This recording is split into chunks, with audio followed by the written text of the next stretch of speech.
waktu, saya persilahkan kepada Mbak Sarah untuk memulai materinya. Bagi Ibu yang ingin bertanya, silahkan menuliskan pertanyaan di kolom chat. Setelah nanti selesai memaparkan materi, saya akan mencoba menjawab beberapa pertanyaan yang masuk bersama dengan Mbak Sarah. Oke, Mbak Sarah, silakan bisa dimulai untuk pemaparan materi. Ya, baik Ibu Ilona, izin share screen ya. Silakan. Oke. Assalamualaikum warahmatullahi wabarakatuh. Selamat siang Bapak-Bapak, Ibu-Ibu, dan rekan sekalian. Di sini saya berkesempatan untuk memberikan panduan menerbitkan e-bukti potong PPh pasal 23. Apakah teman-teman Bapak-Bapak dan Ibu-Ibu sudah melihat share screen saya? Oke, langsung kita mulai ya di sini. Berpanduan dari Keputusan Direktorat Jenderal Pajak nomor Kep 368 PJ 2020 yang menetapkan pemotongan pajak penghasilan pasal 23 dan atau pasal 26 yang diharuskan membuat bukti potong yang diwajibkan menyampaikan surat pemberitahuan masa pajak penghasilan pasal 23 dan atau pasal 26 berdasarkan Peraturan Direktorat Jenderal Pajak nomor Per 04 PJ 2017. Nah, di sini pasti banyak yang nanya, ini apa sih keputusannya? Nah, keputusannya di sini dijelaskan memutuskan. Nah, di sini pertama menetapkan seluruh wajib pajak yang memenuhi persyaratan menggunakan SPT masa penghasilan PPh 23 dan atau pasal 26 dalam bentuk dokumen elektronik sebagaimana diatur pasal 6 ayat 1 Peraturan Jenderal Pajak nomor Per 04 PJ 2017.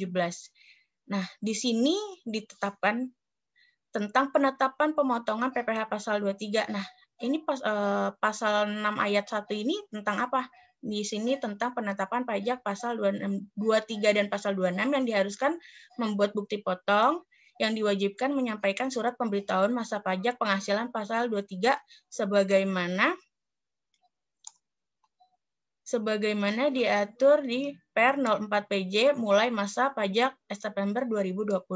Nah, di sini semua wajib pajak yang dalam persyaratan pasal 6 ayat 1 yang wajib menggunakan bukti potong melalui e-bukpot.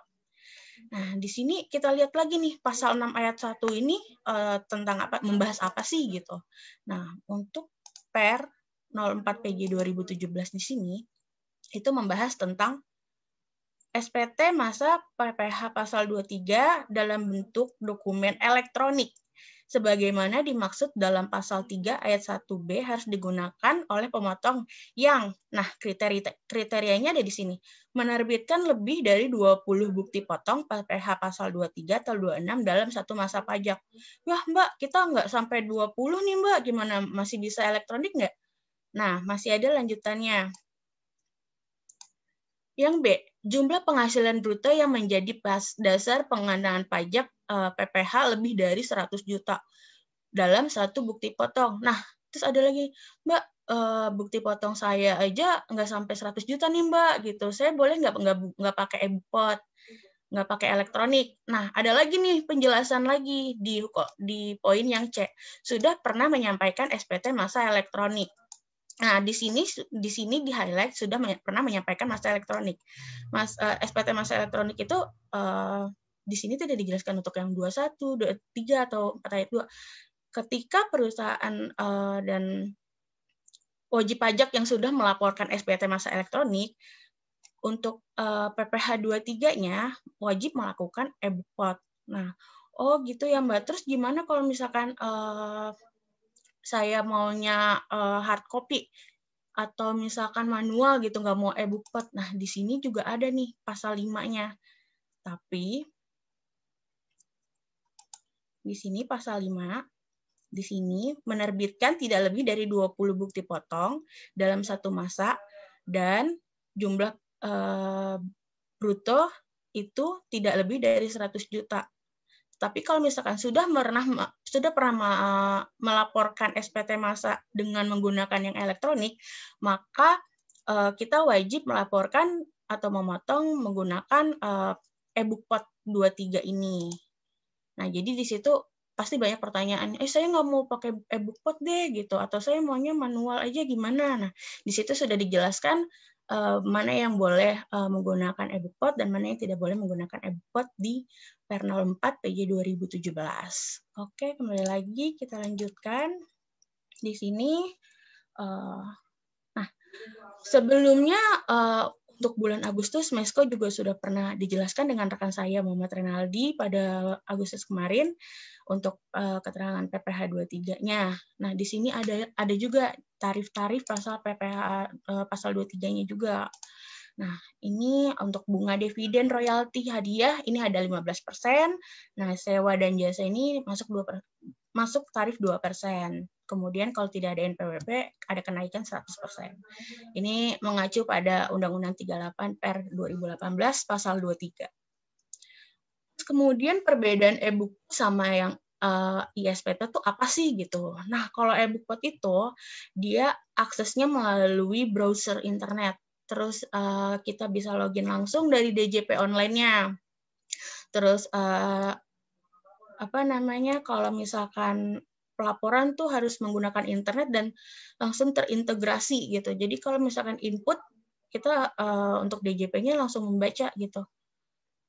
Bisa nggak untuk lapor dan edit segala macam itu langsung terintegrasi di DJP online. Terus kemudian masuk dan loginnya, melaporkannya juga via DJP online sekarang. Kalau dulu kan DJP online itu nggak bisa untuk PPh 23. Nah, per September 2020 ini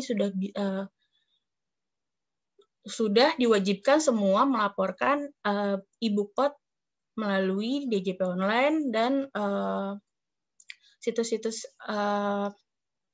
partner dari pajak tersebut. Terus kemudian kita di sini juga menggunakan sertifikat elektronik yang biasa kita sebut Sertel. Ini wajib punya. Kalau nggak punya, kita bisa minta. Terus kemudian untuk penomorannya. Nah, penomorannya itu biasanya kan kita manual sesuai dengan nama perusahaan, terus masanya, tahunnya, terus kemudian nomor urutnya. Kalau sekarang menggunakan e-bukti potong ini, kita udah langsung diberikan nomor urut dari si DJP online ini. Jadi kita tinggal meneruskan aja untuk masa, misal kita mau lapor September 1 sampai 10. Nah, untuk Oktober kita nggak bisa pakai lagi nih untuk yang 1 sampai 10.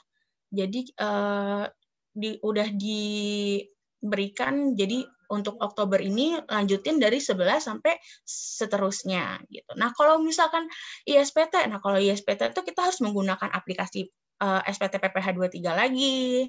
Terus kalau misalkan ada kesalahan atau apa, kita bisa edit manual, penomoran bukti potong secara manual juga. Nah, kita nggak perlu sertifikat elektronik juga nih. Terus kalau misalkan mau kasih klien atau mau kasih vendor atau mau yang kasih untuk yang kita sudah pernah potong, itu juga harus membutuhkan tanda tangan dan cap perusahaan agar bisa dikreditkan. Oke, selanjutnya persiapan untuk membuat bukti potong apa aja sih yang dibutuhin? Nah, pertama kita harus punya NPWP, EVIN, dan login pajak DJP online. Nah, kita harus punya akun ini. Kalau nggak ada ini, kita nggak bisa menggunakan e-Bookpot. Terus kemudian di sini juga ada sertifikat elektronik yang tadi saya bilang tentang Sertel. Nah, di sini sertifikat elektronik ini digunakan untuk mengupload PPh 23-nya nanti untuk pelaporannya. Nah, Mbak, sertifikat elektronik bukannya untuk PKP yang memungut PPN aja ya gitu. Nah, untuk sekarang PPh 23 itu kan membutuhkan sertifikat elektronik. Jadi untuk yang non PKP pun sekarang sudah harus mempunyai sertifikat elektroniknya untuk melaporkan PPh 23-nya.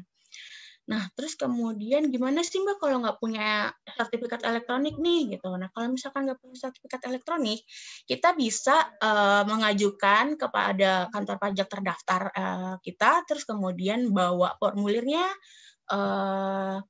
formulir sertifikat elektronik, terus dokumen-dokumen lainnya. Nah, ini password-nya ini untuk password untuk si sertifikat elektronik ini juga harus disiapkan dari kita. Jadi nanti kalau misalkan mereka minta, kita tahu nih password kita apa. Nah, terus kemudian dokumen-dokumen lainnya yang dibutuhkan. Bisa dilihat formulirnya ada di Per 04 PJ 2020 untuk peraturan terbarunya. Terus kemudian wajib pajak melakukan kegiatan verifikasi dan autentikasi identitas pada kantor pajak terdaftar. Jadi setelah dokumennya lengkap semua, nanti kita langsung ke kantor pajak atau hubungi kantor pajak terlebih dahulu untuk memastikan bagaimana prosesnya selanjutnya gitu. Karena kan untuk pandemi ini banyak banget perubahan ya, jadi bisa langsung ke kantor pajak masing-masing. Terus kemudian kalau udah semua nih, saya udah punya NPWP, saya udah punya Evin, dan saya udah punya DJP online. Oke, selanjutnya kita masuk ke kita login dulu nih di djponlinepajak.go.id. Nah, di sini kita tinggal masukin password, tinggal masukin NPWP, masukin password, terus kemudian ada kode keamanannya juga. Terus akhirnya login di sini.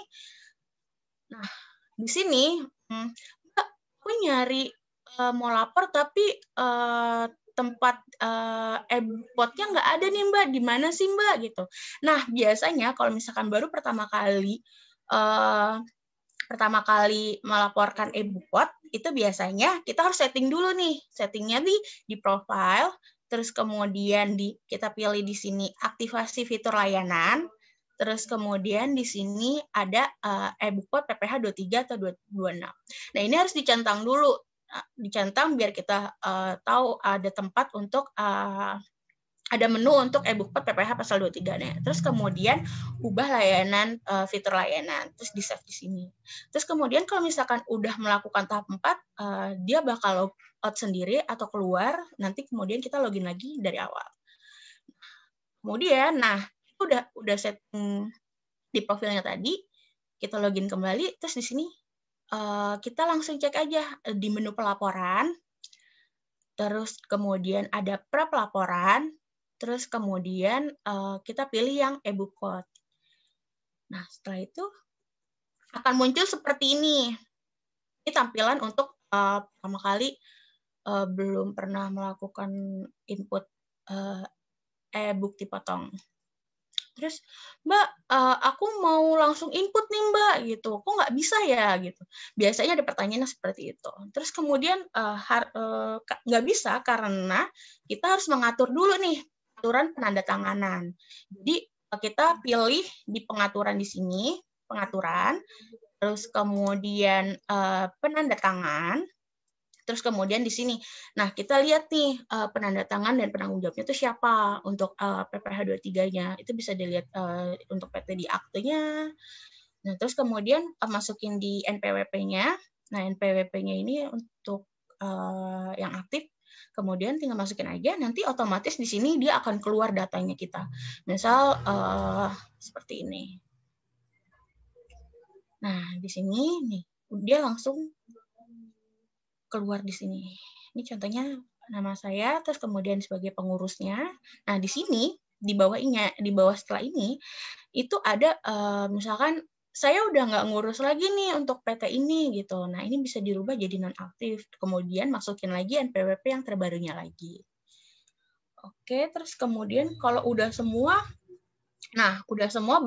baru kita bisa melakukan bukti pemotongan. Nah, bukti pemotongan itu gimana sih caranya untuk manual? Nah, untuk bukti pemotongan yang manualnya itu, jadi pertama kita pilih bukti pemotongan, terus kemudian PPH 23, terus kemudian input BP 23. Nah, di sini kita bisa input, terus kemudian lanjut, nah, akan muncul pop-up baru seperti ini bentuknya. Terus di sini ada tahun pajak. Nah, kita mau tahun pajaknya tahun berapa, terus masa pajaknya itu masa berapa. Terus ada identitas dan NIK. Mbak, saya habis transaksi nih sama PT Jasa ini. Nah, kita tinggal masukin aja nih ada NPWP-nya nih Mbak gitu. Nah, terus kita tinggal masukin aja nih NPWP-nya di sini. Terus kemudian kita tinggal masukin aja NPWP-nya, kemudian semuanya akan keluar detail-detailnya dari nama, alamat, segala macam ini akan keluar. Terus kemudian next. Nah, di bawahnya itu ada namanya dokumen dasar pemotongannya itu kita pakainya yang mana. Nah, kita di sini ada pilihannya, ada faktur pajak, invoice, pengumuman, surat perjanjian dan segala macam. Nah, kita pilih biasanya kita potongnya itu melalui apa gitu. Nah, terus invoice, terus kemudian di sini ada nomor dokumennya kita tulis dan tanggal dokumennya. Kemudian disimpan di sini, kita pilih. Nah, di sini udah nih untuk nomor dokumennya. Nah, di sini ada pilihan lagi tanpa fasilitas. Terus kemudian ada lagi di bawahnya kalau misalkan di perusahaan, Mbak, saya dapat vendor yang punya SKB nih. Nah, ini SKB-nya bisa dicentang dan dimasukkan nomor SKB-nya. Itu nanti otomatis bakal kedetek juga untuk nomor SKB-nya dan tanggal pertama kali mengeluarkan SKB-nya. Terus kemudian juga di sini ada PPh 23 ditanggung oleh pemerintah. Nah, di sini juga ada kalau misalkan ada SK-nya juga, karena COVID itu bisa dipilih juga. Kemudian kita lanjutkan lagi, di bawahnya lagi, itu ada pajak penghasilan yang dipotong. Nah, pajak penghasilan yang dipotong itu, kita bisa pilih nih kode pajaknya nih, sesuai. Nah, kita tadi, Mbak, tadi saya habis transaksi sama jasa konsultan. Nah, kita cari di sini jasa konsultan. Terus kemudian di sini ada DPP-nya, jumlah brutonya, kemudian tarifnya. Tarif di sini dihitung 2% karena dia mempunyai NPWP. Terus di sini dia akan otomatis, jadi kita tinggal isi DPP brutonya aja, kemudian nanti dia otomatis bakal menghitung sendiri. Kemudian, Mbak, kalau misalkan saya sewa mobil sama orang, nah tapi dia nggak punya NPWP, Mbak. Dia cuma ngasihnya KTP, NIK. Nah, kita tinggal masukin aja nih NIK-nya di sini. Kita masukin NIK-nya, nanti bakal DJP Online bakal membaca detail orangnya juga, membaca detail nama segala macamnya di sini. Kemudian lanjutin lagi ke tahap yang tadi, seperti ini, pengisian ini. Nah, pengisian nomor dokumen juga kalau ada, terus kemudian DPP-nya. Nah, bedanya kalau misalkan dia punya NPWP di sini ada tarif 2%. Karena untuk jasa 2%. Terus kemudian kalau nggak ada NPWP, di sini akan ada tulisan tidak memiliki NPWP, kenaikan 100%. Jadi dia di sini akan otomatis membaca, oh ini nggak punya NPWP nih, gitu. Nanti dia bakal otomatis naik 100% untuk tarifnya. Nah, udah selesai semua, di bawah lagi ada identitasnya nih. Nah, identitasnya ini juga kita harus pilih. Ini bertindak sebagai, nah ini dipilih wajib pajak atau kuasa, atau terus di situ ada nama di sini. Terus kemudian di sini dicentang untuk kebenaran dan kelengkapannya. Setelah itu disimpan, di-save aja. Terus kemudian di sini, nah itu kan yang manual. Sekarang, Mbak, ini ada yang impor juga nih, Mbak, pakai Excel gitu.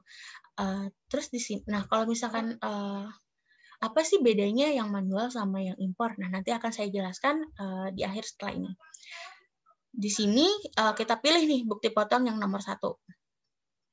Terus kemudian impor Excel. Nah, kalau mau mendapatkan format Excel-nya, ini bisa di sini. Klik di sini, dia akan download langsung format Excel untuk import bukti potongnya. Nah, kemudian, nah ini setelah kita udah buat format impornya segala macam, nah penamaan format impor pun ada penamaannya.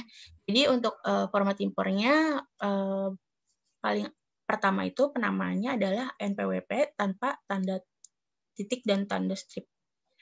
Kemudian di sini kita upload. Nah, upload PPH, terus jenisnya, terus browse, terus kemudian disimpan. Nah, disimpan terus kita refresh. Ini hanya sekali aja simpennya, jangan berkali-kali, nanti dia kebacanya bakal banyak banget gitu. Sekali aja cukup, terus nanti kita tinggal refresh aja di sini. Nah, kita refresh. Nah, di sini terlihat kalau misalkan validasinya selesai gitu. Kalau misalkan nggak ada yang error, biasanya kan ada yang error atau gimana gitu. Nah, kalau misalkan nggak ada yang error, dia bakal statusnya validasi selesai. Nah, bukti potong berhasil di granite. Nah, terus kemudian kalau misalkan gagal gimana, Mbak? Nih, kalau gagal, dia bakal ada gini, error validasi. Nah, ini bisa dilihat. Kita klik aja nanti ininya. Terus kemudian, nah ini kita bakal lihat nih errornya. Errornya 0000, nah ini. Nah, jadi NPWP kalau ini nggak boleh kosong, kalau misalkan nggak ada NPWP dan NIK. Seperti itu, nanti kita benerin lagi format importnya, terus kemudian kita lakukan tahap ulang lagi, upload lagi, dan kemudian refresh lagi. Hanya sekali aja, jangan berkali-kali untuk simpennya di sini. Nanti dia bakal banyak di sini. Nah, ini seperti ini 2 kali nih. Padahal ini adalah dokumen yang sama. Nah, dia akan ngebaca 2 kali. Dia nggak bisa ngebaca apa yang udah diinput gitu. Nah, terus kemudian kalau udah sampai sini, kita udah mau lihat daftar bukti potongnya gimana sih, Mbak, gitu. Apa yang udah kita input itu ada di mana gitu. Nah, kalau untuk data yang udah diinput itu ada di bukti pemotongan, terus kemudian kita pilih pasal 23, terus kemudian ada di daftar BP 23. Nah, ini kita lihat di daftarnya, ini yang tadi kita udah input, udah kita upload segala macam. Kemudian kita cek lagi nih di sini, DPP-nya apakah udah benar, terus jumlah PPH-nya apakah udah benar, gitu. Nah, ini, terus Mbak, ini apa sih Mbak, gitu. Nah, ini tuh bisa, jadi tuh ini menunya untuk dilihat, terus kalau misalkan, Mbak ternyata ada yang salah, nah ini bisa pilih untuk diubah. Mbak ternyata salah saya Mbak, nama ininya, nah ini bisa dihapus. Tapi, nggak bisa hilang. Jadi, riwayat untuk penginputannya yang tadi saya bilang, kalau misalkan salah, kalau misalkan pembetulan, segala macam, ini ada di sini. Nanti dia bakal ke-record semua, dan ini nggak akan hilang. Ini ada riwayat yang kita input tuh kayak gini. Terus di sini juga ada, nah enaknya input itu, kalau misalnya, Pak, aku mau minta bukti potong PPH 23-nya yang masa segini-segini dong, misal masa Oktober ini ya. Nah, misalnya Oktober 2020, Mbak, aku minta bukti potongnya dong. Nah, kita tinggal cari aja nih nama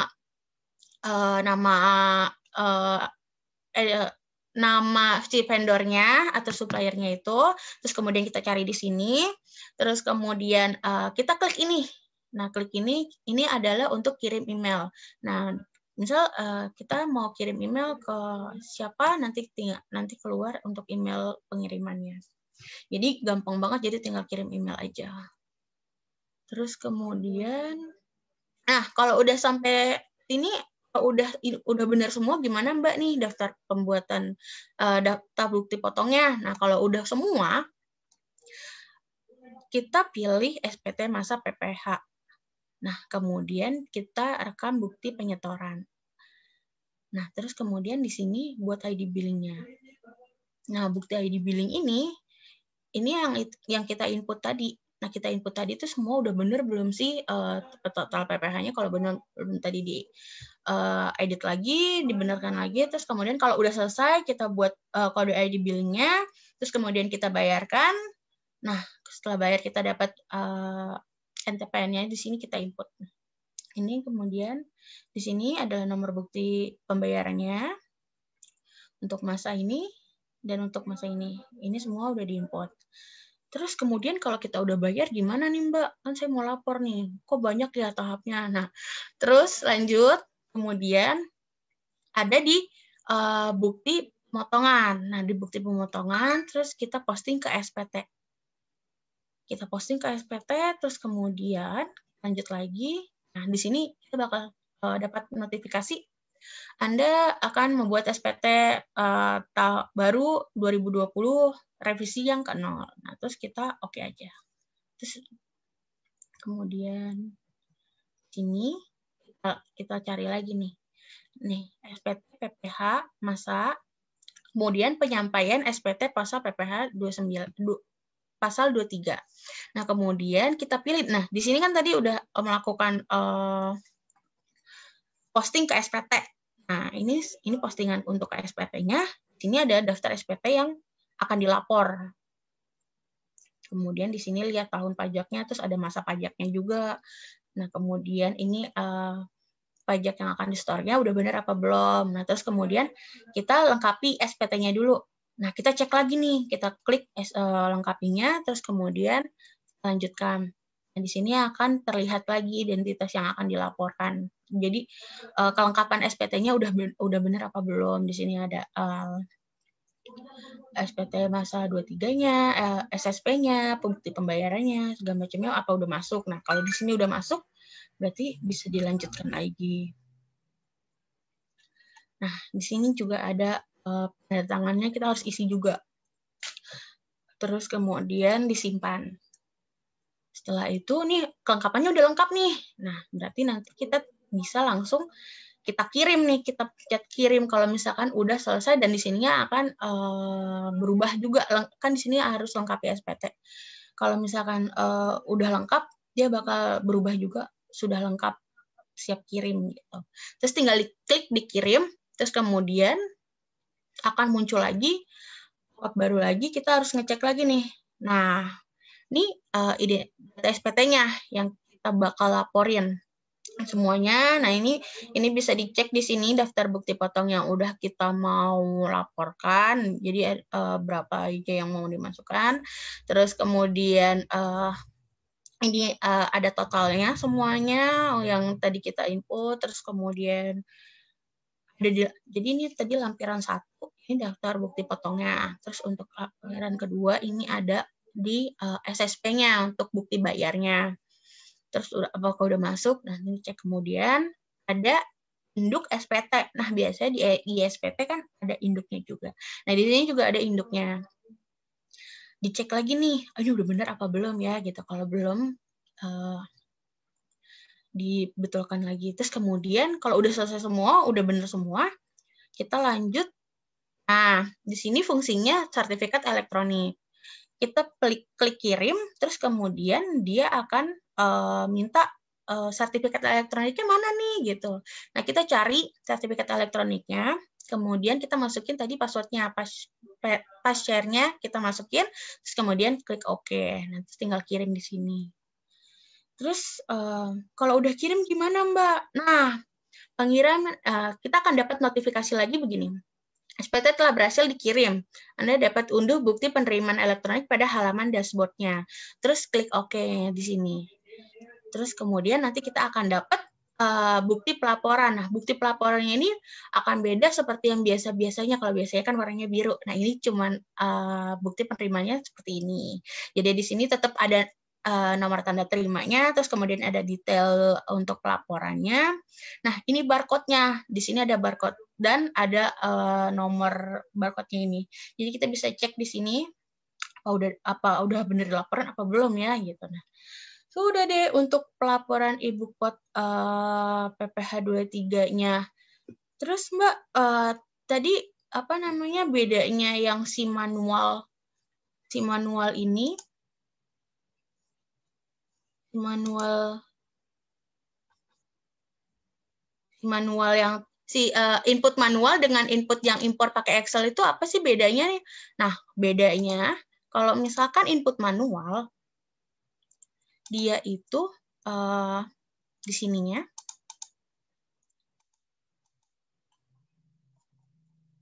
Nah, input manual itu tanggal bukti potongnya itu adalah per tanggal hari dia input.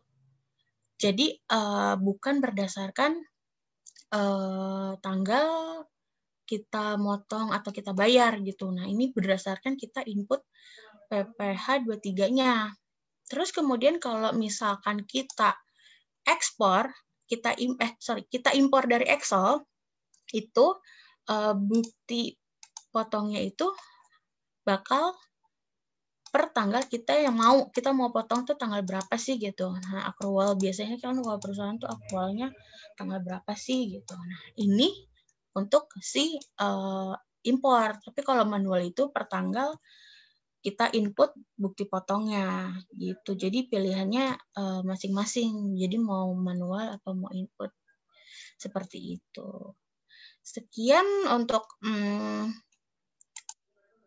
panduan untuk membuat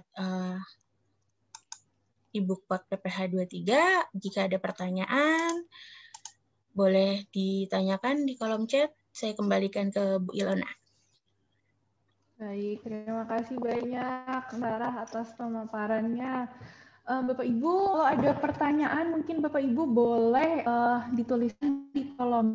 Saat ini saya lihat belum ada pertanyaan yang masuk. Mungkin kita akan tunggu beberapa menit ke depan nih untuk menunggu apabila ada pertanyaan yang masuk.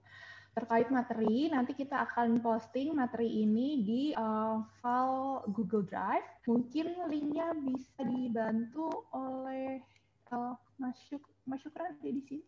Oke, Mas Syukran mungkin boleh dibantu linknya ditulis di kolom chat supaya mungkin sekitar nanti sore atau besok itu sudah bisa diakses untuk materinya. Seperti itu.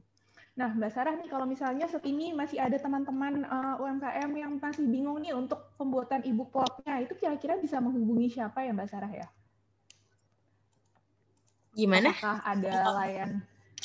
Kalau misalnya masih ada yang bingung nih setelah melihat panduan ini terkait penerbitan buku pot, itu bisa menghubungi ke siapa ya? Apakah ada kayak nomor kantor pajak bisa ditanyakan gitu, atau sebaiknya menghubungi ke KPP terkait atau?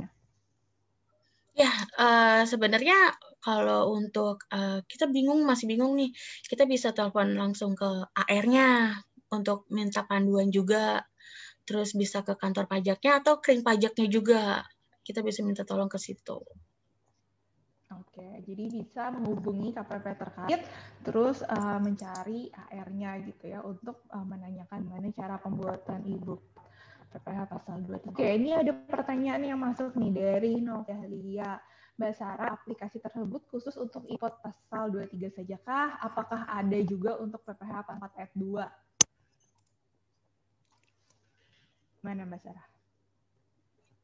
Kalau untuk e-book pot itu hanya untuk pasal 23 aja. Jadi untuk PPH 4 ayat 2-nya masih menggunakan aplikasi ISPT. Jadi belum terintegrasi langsung dari DJP online-nya.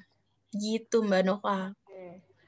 Iya, jadi saat ini e-book pot itu hanya untuk PPH pasal 23. Mungkin nanti ke depannya akan dikembangkan juga untuk PPH 4 ayat 2, namun sekarang ini yang memang sudah diimplementasikan baru untuk PPH pasal 23 ya.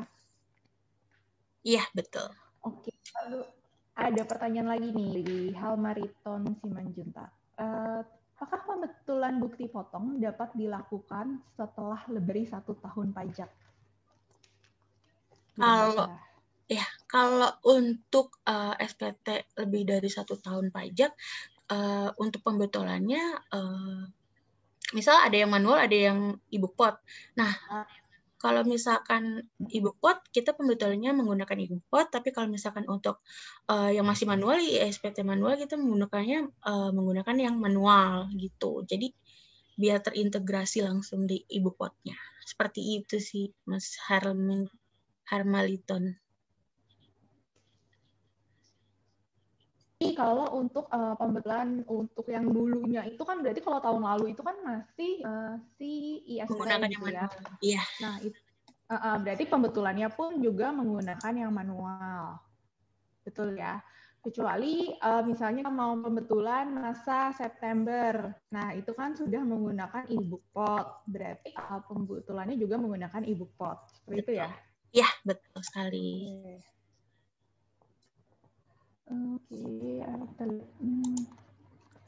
Oke, belum ada pertanyaan yang masuk. Mungkin Mbak bisa sharing nih, pada saat pembuatan e-book pot tuh kendala-kendala apa aja sih yang biasanya sering ditemukan atau menjadi masalah ketika proses penginputan ini gitu? Biasanya sih kalau penginputan itu biasanya yang paling sering tuh vendor-vendornya ngasih NPWP atau NIK-nya nih yang susah nih biasanya gitu. Terus kemudian kalau misalkan kalau nggak NPWP, nggak ada NPWP kan kita tinggal potong 100% tuh. Tapi NIK-nya itu wajib diisi juga. Iya, kita wajib punya NIK-nya seperti itu. Itu yang agak susah sih. Jadi gimana menyiasatinya ketika ternyata si vendor tidak kunjung memberikan NIK-nya gitu. Sementara kita udah harus lapor gitu kan, udah harus menerbitkan e-book. Sebenarnya itu juga kita kan harusnya wajib masukin NIK-nya nih. Tapi kalau nggak punya NIK, boleh diasalin dulu si NIK-nya, nanti kemudian akan kerekam sendiri, baru nanti kita masukin tuh manual nama yang kita potong, baru nanti kebaca dia nggak punya NPWP. Nah itu sih yang bakal agak sulit sebenarnya, yang agak ribetnya tuh di situ. Dia nggak punya NPWP, nah kita harus, apalagi kalau vendor-vendor yang, Mbak, jasa pengiriman nih, biasanya kalau jasa pengiriman kan susah ya mintain satu-satu gitu. Gitu ya? Ya, kayak gitu. Kita kan nggak mungkin. Dan Ya, kawan-kawannya. betul. Nah, biasanya sih cara siasatinnya itu dengan menggunakan si NIK asal dulu, gitu. Ngasal, terus kemudian kita input rekam manual gitu. Seperti itu sih. Cuman jadi cara itu nggak benar sebenarnya, tapi harusnya menggunakan NIK yang benar dan NPWP yang benar seharusnya. Harusnya menggunakan. Iya. Oke. Kalau JMT dan teman-temannya itu kan nggak punya NIK ya, karena dia kan bukan individu gitu. Iya kan? Iya, NIK itu kan refernya ke nomor KTP. Iya. Ya kan? Sementara kan kalau kan perusahaan gitu, seharusnya mereka tidak memasukkan NIK juga. Betul. Nah, yang ini yang belum diakomodir oleh si DJP ini. Jadi kita juga masih kesulitan untuk yang gimana nih kalau kita nggak punya NIK, nggak punya NPWP, tapi kita udah motong 100% gitu. Nah, ini belum diakomodir oleh si DJP online gitu. Dia masih membaca hanya NPWP yang aktif saja. Oke. Terus saya ada pertanyaan nih, kan di e-book itu kita diminta untuk memasukkan referensi dokumen ya, entah itu invoice atau faktur pajak, atau misalnya perjanjian gitu. Nah, pada saat saya memilih invoice dan kita masukkan invoice yang sama di bulan ini gitu. Lalu di bulan depan kita masukkan juga invoice yang sama dengan nomor yang sama. Nah, apakah dari sistem itu bisa memberikan notifikasi, oh bahwa invoice ini sudah pernah dibuatkan bukti pengnya gitu? Nggak bisa, itu tetap nggak bisa juga. Oh, nggak bisa. Nggak ngebaca juga untuk invoice yang sudah pernah dipotong. Oke. Kalau di faktur kan dengan nomor faktur mereka bisa baca gitu ya. Betul. Sudah pernah dikreditkan faktur ini. Nah, jadi ini kalau di e-book tidak ada bantuan bahwa oh ini sudah pernah dikredit sudah dipotong. Jadi untuk menghindari supaya terjadi pemotongan 2 kali. Seperti itu nggak ada ya. Nggak ada. Jadi memang tetap harus diteliti secara manual. Betul. Oke. Itu mungkin Mbak Sarah ada kendala lagi. Biasa Mbak Sarah mungkin nginput manual atau menggunakan impor membuat bukti potongnya itu. Kalau untuk saya lebih prepare ke impor, soalnya tanggal kan kalau misalkan tanggal akrualnya itu, tanggal pemotongannya itu harus tanggal yang sebelumnya kan, tanggal di mana kita bayarin ke mereka. Nah itu yang mengakomodir itu cuman si impor Excel, nggak bisa manual. Nah kalau untuk manual itu kan per tanggal hari ini, nanti jadi tanggal hari ini gitu. Saya maunya yang seperti itu sih. Nah, jadi kalau di manual itu hari ini nggak bisa diedit lagi dengan tanggal lain gitu misalnya? Nggak bisa, karena itu udah otomatis langsung dari mereka, iya.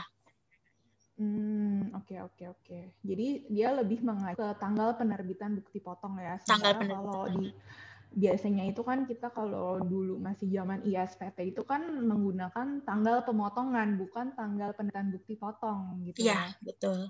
Oke. Baik, oke, kelihatannya udah nggak ada lagi nih pertanyaan yang masuk. Bapak Ibu, terima kasih banyak atas kehadirannya dan partisipasinya di acara online kita siang hari ini. Terima kasih juga kepada Mbak Sarah dan Tips Mesko yang sudah membantu kelangsungan acara. Minggu depan kita akan membahas mengenai bagaimana cara menentukan harga jual produk.